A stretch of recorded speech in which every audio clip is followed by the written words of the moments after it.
why is that still up? Give me 1 second.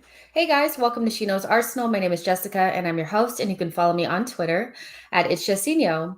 On today's headline show, we're going to be talking about being linked to Ben White for a $50 million move. And we'll also talk about Alexander Isak from Real Sociedad. We've been linked with him as well, and apparently Edu really likes this player. So we'll talk about him too. And a little bit about maybe Ruben Neves, the deal being a done deal, so we'll talk about that too. And then, of course, special question at the end, as usual. And yeah, so just a lighthearted conversation about rumors that are probably not true. But hey, this is what we do here. And for Arsenal on during the transfer window, we just kind of talk about things, even though they're nonsense. So if you guys are in the chat box, let me know.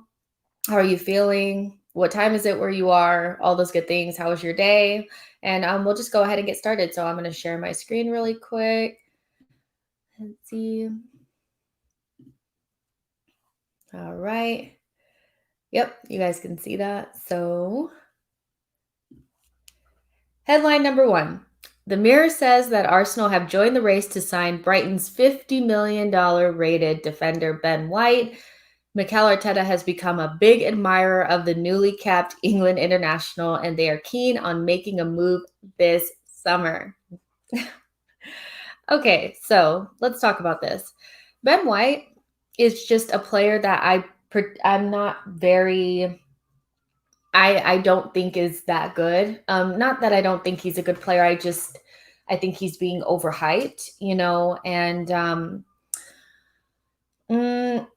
when he was at Leeds, I think he looked better because of the type of team that he was in. And then when he's at Brighton, I think he was less effective in a way. But that being said, I still think that he's a good player. I'm just not sold on this whole Ben White hype thing. $50 million is quite steep for him in general. And I don't think he's particularly worth that. But you have to think that, Brighton is probably looking to make some money, trying to raise some funds during the summer transfer window. And they're not going to sell a player, an English player that just got a cap for England and is going to the Euros for anything less than like 50. They were definitely going to slap that big price tag on him. So this is not out of the realm of this is so normal, but at the same time, it's so silly. Like the way that some of these players, the inflation on them is just crazy, So for me, it's just, it's insane, but I know a lot of people really like him. But we do have a young center back named William Saliba that's supposed to be coming into preseason to prove himself. And the amount of center backs that we're being linked with, to me, is something that I can't ignore, because when you're not looking at a position at all, you don't get linked. That's the reality. Other teams, I don't see them getting linked with, if they have, you don't see Manchester United being linked with left-sided center backs or whatever, or left backs, really, because they're already stocked in those positions. With Arsenal, we get linked for positions that don't seem like we need them. But ever since Arteta has been manager of Arsenal, we have been linked with so many center backs. And what that leads me to believe is that maybe he's not sold on the options that he has. I think that's very similar to the striker situation. I don't think that the strikers that we have fill the requirements for him. And I feel the same way about center back, and in particular, the right-sided center back. Ben White, his transfer market value is only 30 million. So the inflation is insane. But we also have to take into consideration that Brighton would have to replace him. And if they're going to sell him before they're probably ready to sell him, they're going to inflate the price. So this is just an unfortunate link. I mean, it's silliness. It's probably not even real. When they have those ones where it's and Liverpool, Tottenham, and Man United are all in the race, it's not usually very concrete. But at the same time, it's just we just continuously are getting linked with center backs, and that's making me a little bit uneasy just because of Saliba, because I feel like he needs a real shot. And if you bring in somebody who's 22, 21, 23 years old, that is immediately blocking his path. And most likely, center backs don't get rotated as much as midfielders and forward players usually settle on your back line. And so it's a little bit worrying. That being said, like, I know this is a good player, and if they found $50 million and spent it on him, I'd be really shocked. But you know, I'm not really feeling this rumor, to be honest. Like, I'm not feeling the links with the center backs. It's making me nervous. So let's see what you guys are saying. Let's see. Bowie the cat says, hi Jess, 10 p.m. here in UK. Awesome. Matthew says, hola again. Thank you for coming back. See Walder, 50 million. Bowie the cat, 50 million is silly money. I mean, it is. We're talking Harry Maguire levels right now of silliness. You know, we don't really need to be spending this type of money, do we? AK Gunner says, Tomori should have been selected for the Euros ahead of Ben White. He was key for AC Milan, who got into the top 4 after 7 years. I said that in my it was the I made a video on who should get cut from the England national team before Southgate made his final cuts, and I mentioned the fact that Tomori is very underrated, and it's almost as if he doesn't exist. And Ben White getting this position is a little bit like, you know, even with Ward Prowse, a lot of people felt like he should have got that position that last space in the Euro squad. And I just don't love Ben White. And I also think that center backs need to be a little bit taller, and he's only 6 foot. And that's Mustafi vibes to me.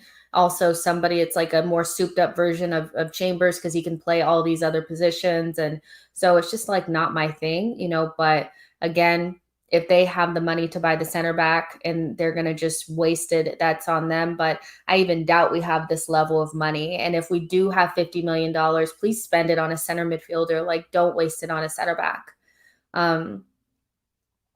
Let's see. M. Hobbin says, sell Saliba for Ben White in a flash. So you would sell Saliba to get Ben White? Yes, man. D says, I'm not convinced by Saliba getting a chance in preseason reports. Arteta doesn't rate him. I think that's reasonably obvious. I mean, I think what I'm starting to I guess my feeling on this, my gut feeling on this is not that Arteta doesn't see that Saliba's talented. Anybody in the world can see he's talented. I think Arteta's obsessed with specificity and the right-sided center back that he wants, or the qualities that a right-sided center back would have in his system is not what Saliba has. He's mentioned so many times that he wants to be able to switch the point of attack. Like, he wants to be able to switch the ball from one side of the pitch to the other. And right now, without Granit Xhaka or David Luiz, we don't have anybody in our team that can kick the ball from one side of the pitch to the other. So our right-sided center back needs to be able to find Aubameyang / Martinelli / Tierney in those channels on the left-hand side. And that is not Saliba's zone of genius. He's much better dribbling the ball out of the back. And so I think it's more about profile than talent level. That being said, this is where a strong director of football would come in, unless Edu also doesn't feel that Saliba's the right fit. But a strong DOF would look at this and say, this situation can easily become value destruction, like very, very quickly. There were comments on one of the last videos where, you know, people were saying that Guendouzi's fee or his value dropping was just due to him. You know, it was just him. We will see if Saliba does not play, what kind of decision Arsenal make, because what they cannot do is allow Saliba, a $30 million defender, 19 years old, leave Arsenal Football Club for 10 million. And because I haven't seen Arteta deal with these situations well, that's why my anxiety is up here. If you don't like Saliba, that doesn't mean shut him out. That doesn't mean ice him out. That doesn't mean dick him around. That doesn't mean fail to get him his loan. You know, like the mistake that they made last season just leads me to believe, like, we need to be watching them. They need to be watched. Like, they're saying that the paperwork didn't go through for the loan and Saliba ends up sitting on our bench for 3 to 4 months. Those are the type of decisions that will destroy somebody's value.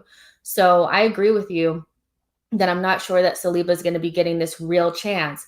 They've already said that Balogun's going to get integrated into the team and he will fight for a place. Saliba, that is not the wording that they used for him.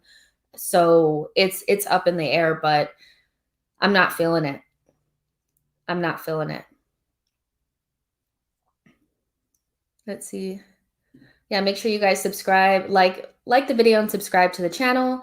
May says Arteta is so stubborn. He annoys me so much.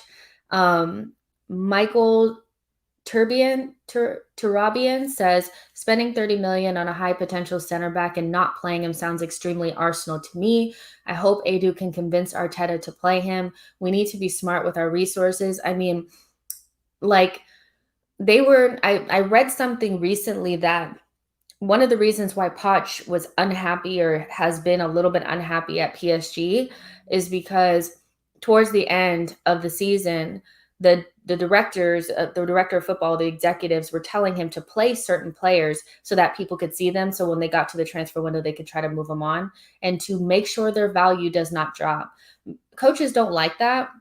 But the reality is that football has become a business and managers have to learn how to work with the resources that they have and not destroy their value so that they're not able to be sold. I mean, even just like the way that he shuts out players, like even the way that he shut out Bellerin towards the end of the season, that could hurt Bellerin's, value just by people feeling like, oh, he can't get in over Chambers. He's 1 minute he's in, 1 minute he's out. I mean, he has to learn how to work with the resources that he has. And I'm sorry, any manager would want to work with Saliba. Like, we're not talking about, giving him dregs.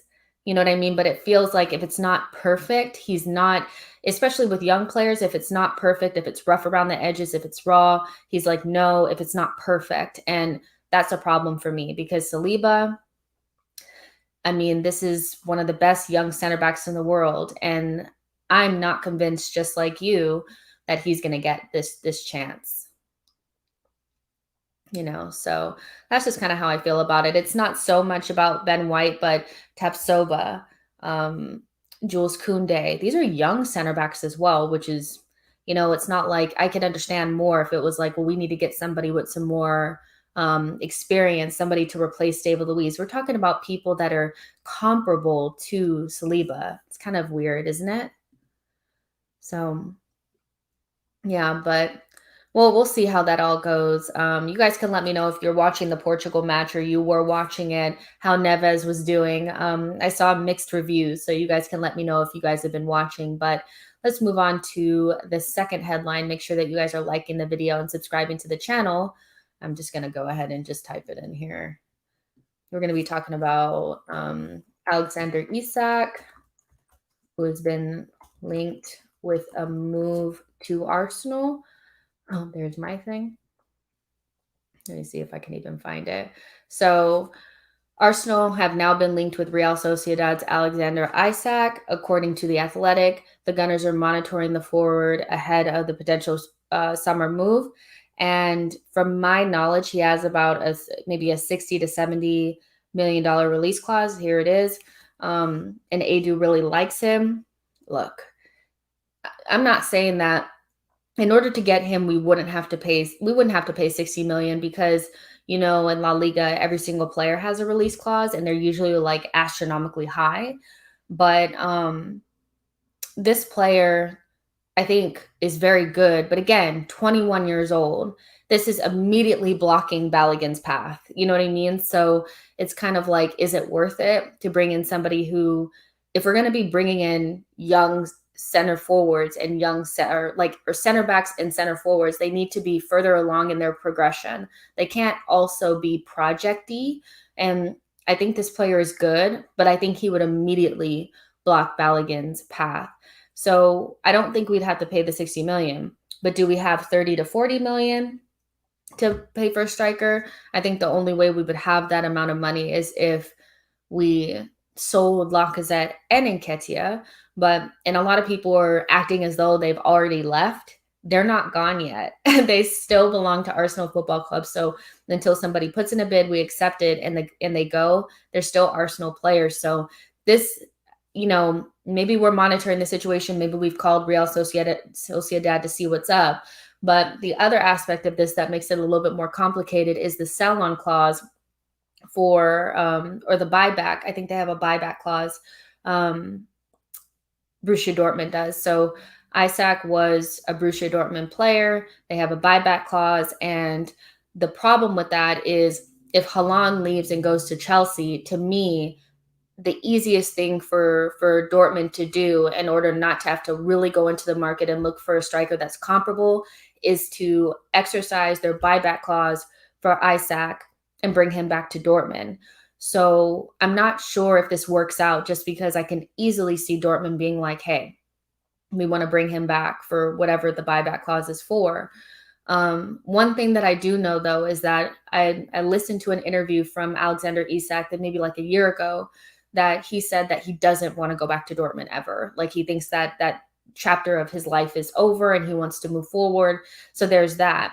But that's kind of how I feel about it. Like, it just, if you're gonna bring Balogun in, you're going to give him the contract, then you need to make sure that you're not immediately blocking his path. And I think he kind of does that. Now, in terms of profile, I like him. I think him being so tall, like 6'3", 6'4", and still being young, I think he could end up being like a physical monster, almost like Haaland. He's very quick. He can hold up the ball. He's pretty skillful. He needs to work on his finishing. But most, when you watch players play, like sometimes even strikers, everything seems like they're just missing every single chance. But most strikers miss most chances and then make one. He scored 17 goals in La Liga. That's a good goal return. And I think as he gets older, he'll be somebody that a lot of teams are looking at. I'm just not sure if it's the right move for us. And does he want to sit behind Aubameyang? I mean, let's be real. Aubameyang is our priority. And for me, getting Aubameyang scoring 25 to 30 goals a season is more important to me than maybe spending 50 million, 40 million on a young striker that may only score 10 to 15 goals in his first season at Arsenal. So you guys let me know what you think about that.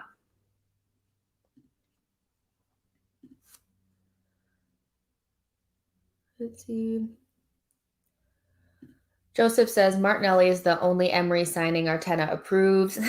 That's very true. I have kind of noticed that the Emery signings are the ones that are being kind of like kicked to the curb, and the Wenger signings from before are kind of the ones that he's been using. I'm not sure if that's just a coincidence, but that's very true.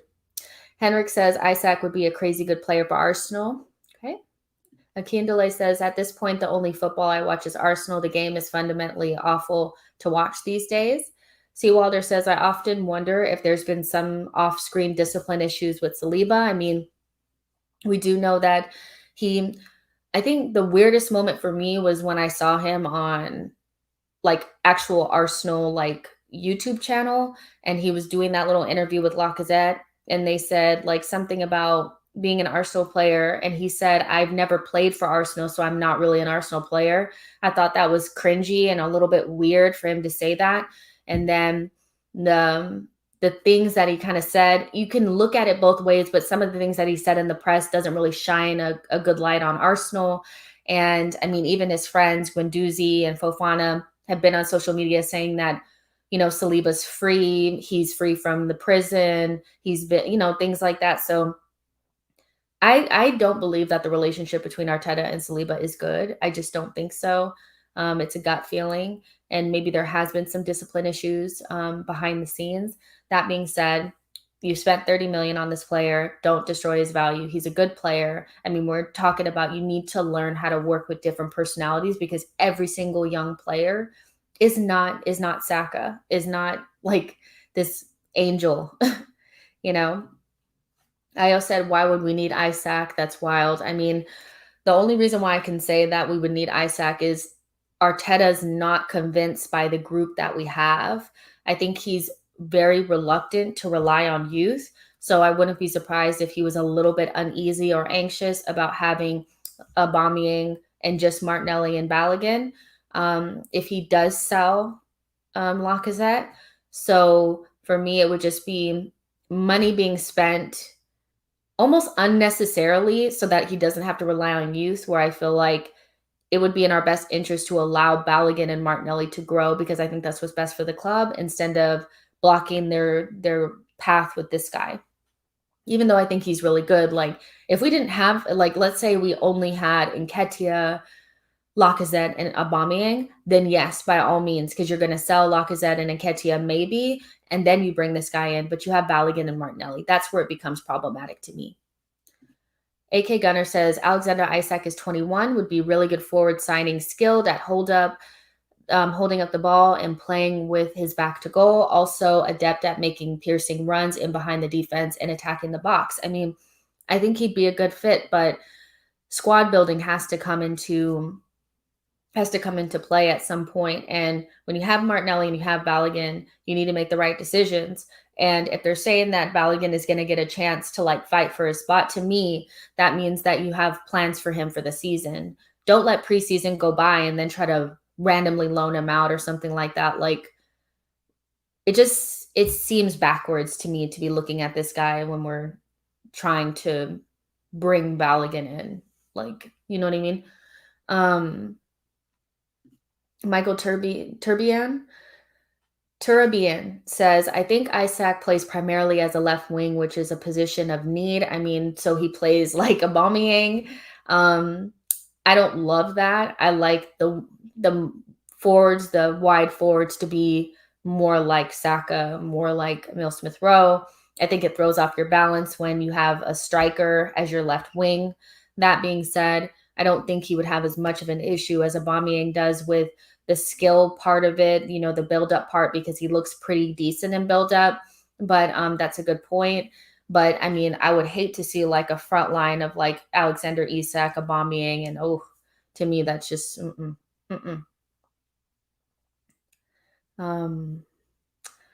G says Isak is good, not a priority area. You guys know I'm very, thinking center back and striker, not priorities in my mind. So like what the heck? AK Gunner says Alexander Isak ticks a lot of the boxes of the forward that we need physical attributes, quick forward, also intelligent forward who makes runs. Yeah, I'm like, I get the profile, and it would make so much sense if we didn't have Martinelli and Balogun on long-term contracts. You know what I mean? If we only had Nketiah and Lacazette and Aubameyang, by all means, sell the other two and bring him in. But it's overcrowding a little bit. I'm not really understanding like why we would need him. And then there's the aspect of like, how much would he cost? There's a lot of moving pieces here. So I don't really know. Like, it seems like teams that don't have Europe, for me, usually have like one main striker and then they have some kids in behind. Without Europe, it just seems like there's overcrowding in the forward position with somebody like this who's going to clearly want playing time, and when you have Aubameyang, your main striker, they know that without Europe, Aubameyang will start most games. You know what I mean? Let's see. Io says, agreed, Jess. Saliba is young and dumb on that front. Yeah, with the whole social media thing, it's a little bit young, but at the same time, it's not something that can't be easily fixed with an arm around the shoulder and reassurance about his place in the team. I think he's acting out, or may have acted out in the past, because the move wasn't going the way that he wants to. And young kids act out when things are not going their way and they don't understand what's going on. And I just think we need to do better, because if you could just smooth it over and just, that would just help everything out. Like, it just feels like things fester too long, in my opinion. Let's see. Michael says, honestly, I see Isak as a replacement for Aubameyang, but that really depends on outgoings. Isak is a high-touch player too and plays between the wing and the center forward position. Okay, so, I mean, I get that. He would be a perfect replacement for Aubameyang. That's very, very true. I think he would be an upgrade on Aubameyang, and he could do all the things that we really need. I mean, he could be a target in the box. He can dribble, he can run, he can be a part of build up, go deeper into play on the left and center, as you guys have said. But we still have Aubameyang. So unless Aubameyang goes, you know what I mean? All right. Saida says, I have a feeling that the club are planning to sell Aubameyang, Lacazette, and Nketiah. We keep getting linked to strikers. I mean, all three. I can easily see Lacazette and Nketiah, but I think Aubameyang's a harder sell. If Aubameyang would have to want to go. I think if you want to go, it makes it so much easier. And I'm not sure he's indicated that. But hey, let's see what happens. But if we were to sell all three, then by all means, yeah, bring in Isak. I think he's an upgrade. I just don't see how he fits in with the squad building aspect of it. From a player profile, yeah, I see it. As the crowding up front, I just don't see it. But yeah, so those are two of the headlines that I wanted to go over. And there's a third one. There may be some movement on the Ruben Neves news. You guys are going to kill me for this. So look at this video. Adu, that's Adu on that jet ski. Can you guys see that? I hope so. So if you guys watch the video, I'm going to let it like go by again. Let me see. Portugal flag right there. You see that? So from my sources, you guys know I have sources. I'm full on in the know. Adu has been doing work on our transfer window today, and he's in Portugal right now finishing up the Ruben Neves deal. And I can say, because I'm literally in the know, that this means the Ruben Neves deal is done. I'm just kidding, you guys. But you know how in the know is just kind of like piecemeal things together? This is literally them probably like on vacation. But it was just so funny, like the reactions to that video of Adu on that jet ski and maybe Portugal, we don't even know. And some people were saying that they felt like that might mean that he's on a boat with the agent of Ruben Neves, finishing up the deal. Or like, why is he on vacation while the transfer window is open? It just opened. It was just so funny. So I know that's just like, why are you joking with us about that? But I just thought it was kind of funny because we're even like something small like this is something that Arsenal fans will grip on to and try to make assumptions about. And we have no idea what's actually going on. So yeah, let's see. Dubber Ducky says apparently his daughter's birthday, so he's on vacation. Shane says, you're convincing me though. I mean, I can do a lot of things. I can literally look at something and piece it together, and it, like I can make up things too. Like Dublin says, you don't jet ski when a deal is going wrong. Nobody jet skis in a bad mood. Exactly. Kindle says, we were always going to get a Portuguese or Brazilian player. Robert says, Adu is busy. Don't interrupt his jet skiing. You guys are laughing. I know. I was thinking about that. I was like, this is just so funny because some people were like convinced, like, oh, okay, this means that he's on a boat with Ruben Neves, like agent. And I'm like, he probably knows Portuguese people, or maybe it's a rented boat and the person that owns it, is Portuguese. We don't know. But as Arsenal fans, of course, that means done deal, doesn't it? So I know, you guys, I'm just being silly. But yeah, I mean, it's been honestly a really slow news day. It hasn't been super over the top or anything like that, which I think is a good thing. I think the more quiet things are, the better it is for Arsenal. I think when we're constantly in the headlines, that means that maybe nothing is going on. So and I don't think either of the Isak or the Ben White things have any real legs to them. I think they're just whatever, so we'll see what happens. This is the first day of the transfer window. I think people forget, like I've seen people saying like, oh, how the window is going already. We can just tell it's a failure. And I'm like, it wasn't even open. So we just have to wait it out and see what happens, but I'm interested to see how things kind of unfold because it's a big window for us. If you guys didn't watch the video that we did earlier, I had Sophie on with Chris Davison, and we talked about the window and the magnitude of it and all those types of things. So if you want to go back and watch that, you can. But make sure you guys like the video and subscribe to the channel. And we're going to go ahead and do the special question now. So my question for today is, who is the most underrated Arsenal player in the Emirates era? So not pre-Emirates, but they could have played. We know who Emirates players are. Like, we know that even though Cesc played at Highbury, he's an Emirates player, right? So which Emirates era player is the most underrated player? We have a lot of them, and I have some that I pulled, pictures of and stuff when I was thinking of it. But I think we have players that we don't really realize how good they are until they're gone, or maybe we just replace so poorly that it's so like obvious how much better these players were. So you guys let me know in the chat box, who is your most underrated Emirates era player? And I'm going to start out with one just to get us started.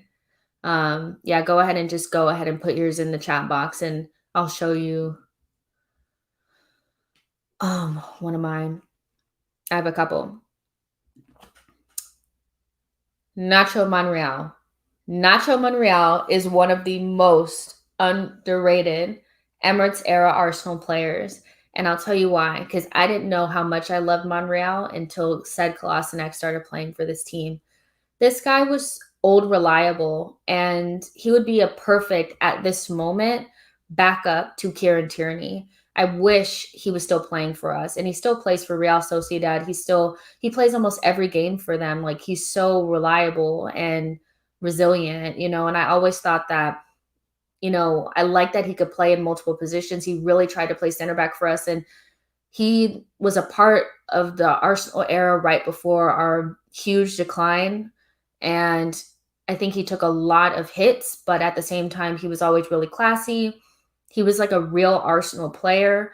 He tried really hard. He had some really iconic goals for us as well. I know one was against like Manchester United. He had another one in the FA Cup. And I really like Monreal. I liked him as a player. And again, when Said Kolasinac started playing for this team, I realized how much I loved Nacho Monreal.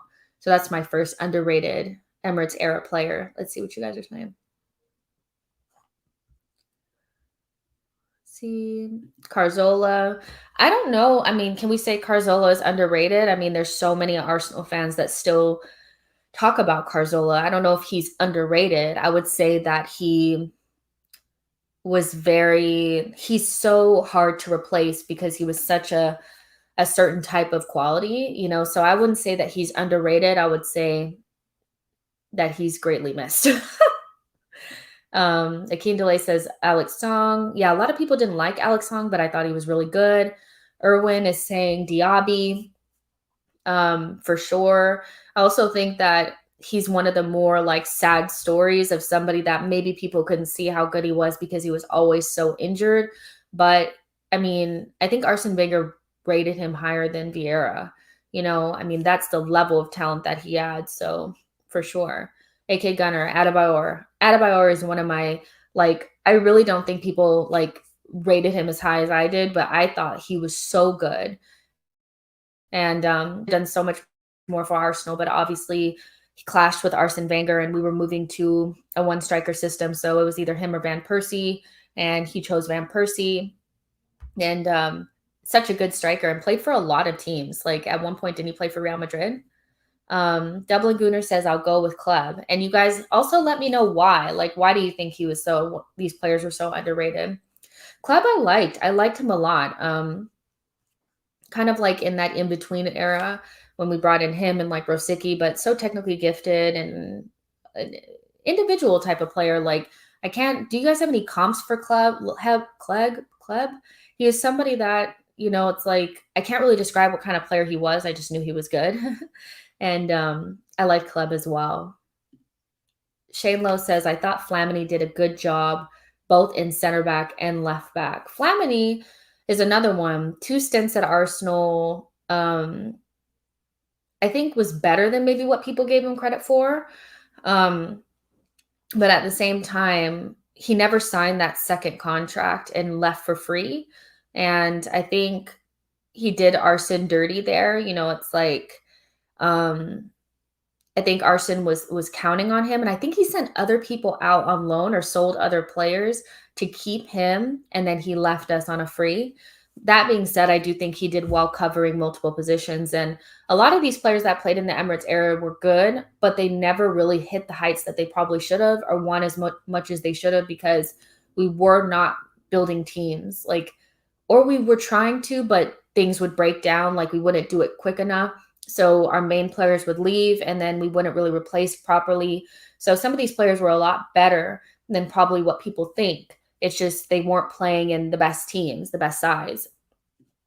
This is another one for me is Bakary Sanya.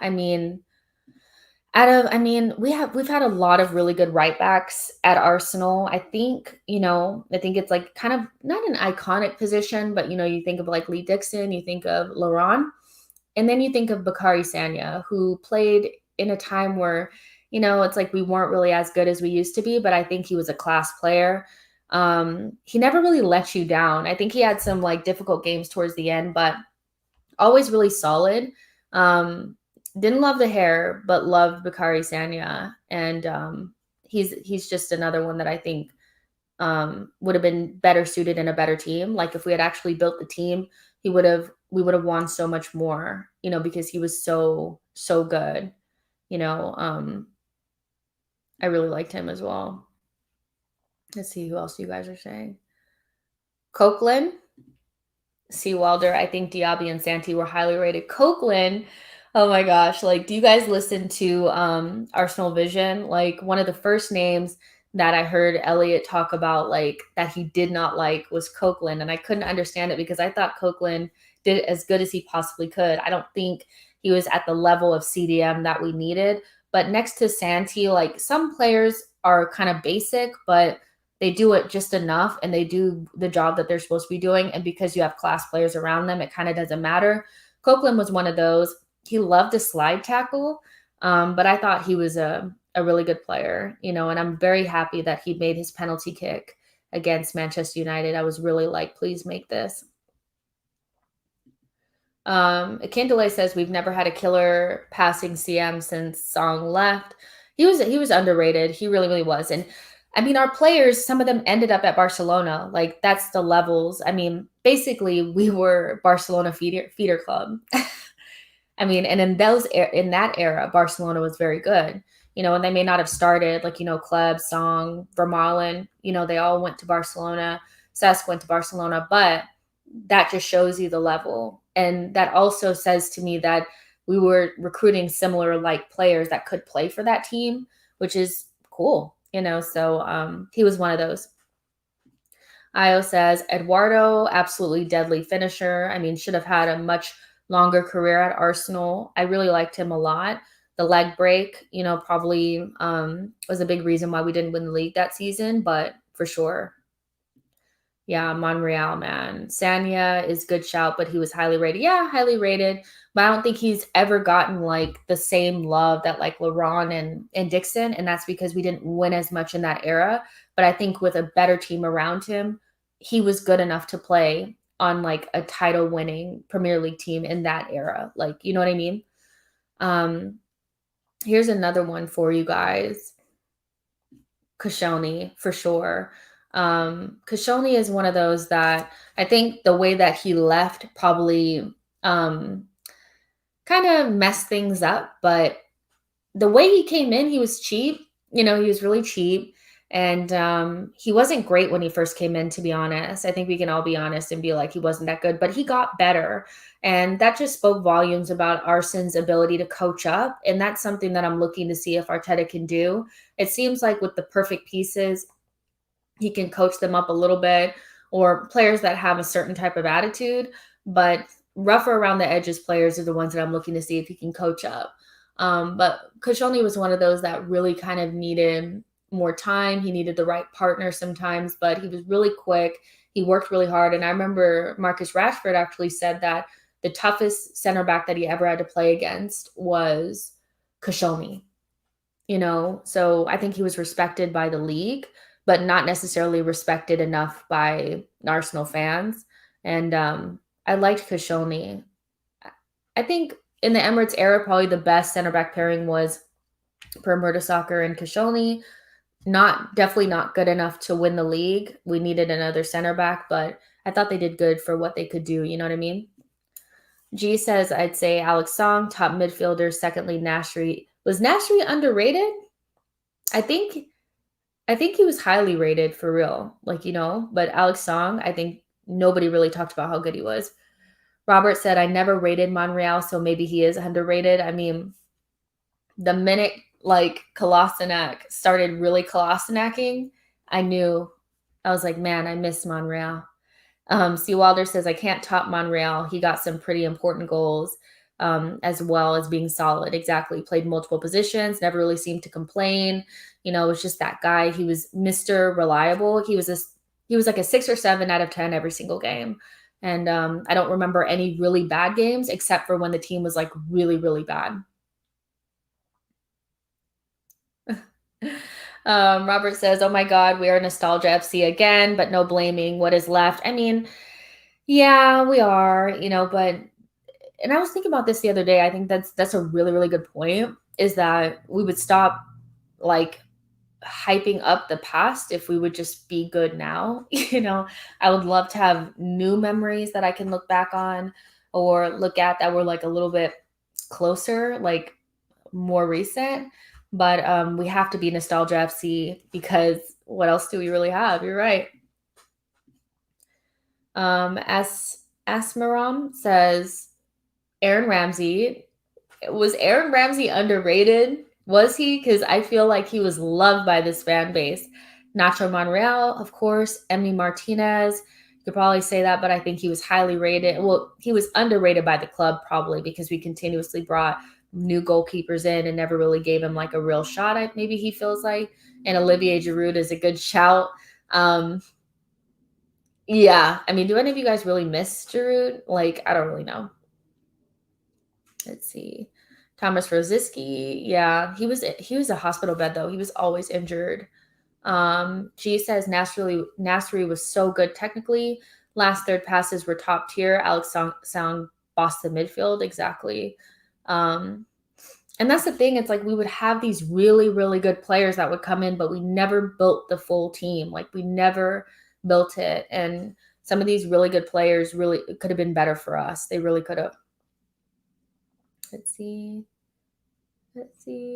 Sonogo. Sonogo was underrated. People think he was awful, but he was just very, very bad. Okay. Oh, let's see. You guys make sure you like the video and subscribe to the channel. Let's see. Yeah, Sanya was Mr. Consistent and at one time a top 5 fullback in the world. I mean, he was really good. I'd say if anything, Rambo was overrated. I kind of agree with that as well. And what about this guy, Podolski?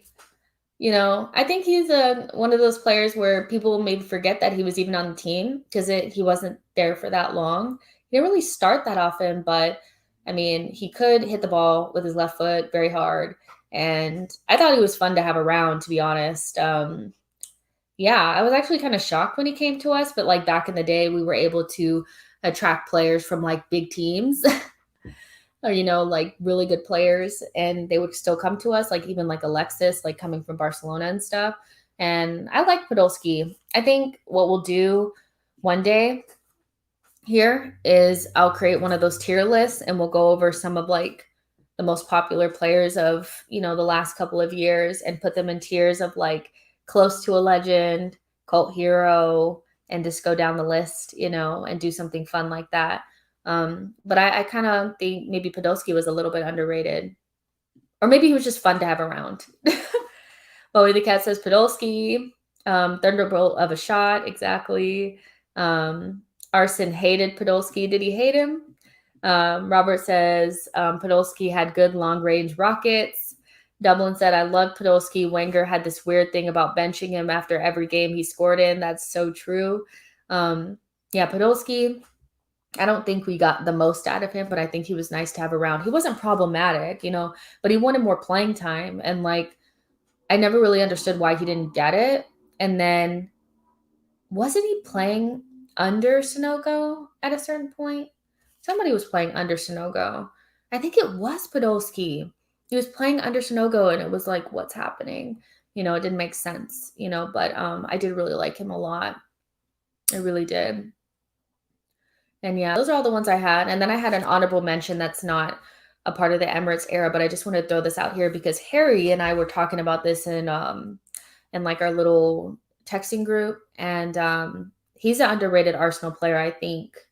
And we'll just go with Ray Parlour. I know he's not Emirates era, but I just wanted to throw him in there because, you know, this is a player that I feel like would have started for any other team, but he just happened to be on one of the best teams in the world with the best players in the world. And I think he starts for like every other team, but he didn't start as much for Arsenal. I thought he was old, reliable. He could play in multiple positions. And, I know that he's had some dodgy moments, maybe recently, with some content creators and things like that. But as a player, I always really rated Ray Parlour, and I thought this guy should get some more praise for some of the stuff that he's doing out here because he's a class player. Let's see what you guys are saying. Carlos Vela, Lucas Fabianski, Harry Kane in the Arsenal Academy. I mean, sometimes they can't see the talent, that young, so hey. Yeah. Dreamcast was underrated. Yeah, we'll also do something fun like a tier list for the kits. We'll do one of those too, just for fun as well. Let's see. Akindele says the first domino to fall in Wenger's youth project was losing Jose Antonio Reyes. I mean, he just never really settled. He never really settled, and I don't think he was integrated that well. And it just didn't work out, but he was really good. Rest in peace, Jose Antonio Reyes. I thought the cameos that he had was good, but he never really like integrated properly, like the way that Susk did. But he was such a good player for sure. Vela was desperate for him to succeed, always smiling, deadly chip. Yeah, Vela. I actually have the pleasure of being able to watch him for LAFC. He's there now, and he's such a good player still. So I am kind of gutted it didn't work for him at Arsenal, but it is what it is. Adu, was he underrated? I don't know. I watched a game. I forget which game it was, but it was one of those classic games, and it was one of Adu's first appearances for Arsenal, and he was getting ripped one side up down with the other by Tony Adams, and he eventually got hooked because he was just so not getting it. And then to see how quickly Gilberto got it, like he was that guy, he came in and was like, I want to be the person, because that was essentially what it was, right? I want to be the guy that's going to play next to Vieira. And there was only one spot. And it was Adu's, and it was kind of like Gilberto just was like the right fit. He came straight in and made it his own position. So I think Adu was good, but I think ultimately he just got beat out by a better person, so not sure if he was underrated. I just think Gilberto was just better, you know? Let's see. Akindele says basically Gary and Phil Neville tried to kill Reyes, and he was never the same after. Yeah. All right, you guys, that's going to be it for the stream today. Oh, Petite. He was underrated. So that's going to be it for the stream today. I really enjoyed myself. I hope you guys enjoyed it as well. Like the video, subscribe to the channel. We'll see about tomorrow's stream. I will still have one. I just don't know what time. If it's going to be earlier or later. I know for sure we're going to do 10 p.m. UK time, but I will be doing a Euro prediction with Alex, the Euro expert, at 7 p.m. UK time. So I know for sure I'll be doing that. And then I'll just keep you guys updated on the regular Arsenal stream for tomorrow. Yeah, and I'll see you guys then. Bye, guys.